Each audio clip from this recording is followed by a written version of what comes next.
had an interesting experience. So I'm a young entrepreneur. I'm like 22, 23. I don't know. I'm married at the time.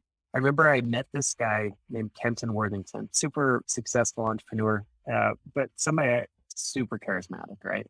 And I came home and I told my wife that I met this guy. I was like, he's the most charismatic person I've ever met. And she goes, okay, what do you mean by that? And I was like, well, he's charismatic. And she's like, you can't define a word with the same word. Like, what does that mean? I was Right. like, I don't know. Like, what does that mean?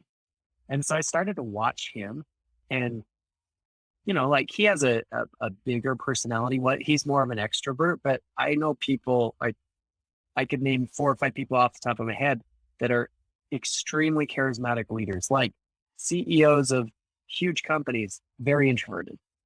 So it's not that.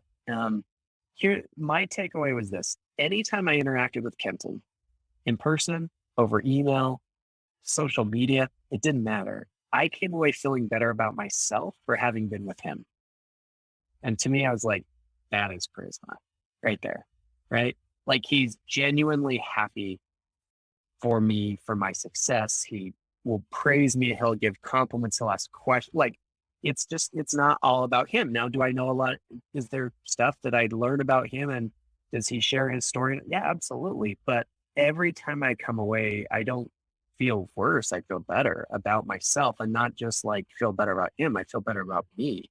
And I think that there's a secret there that if we can figure out how to do that for other people, you'll be a magnet.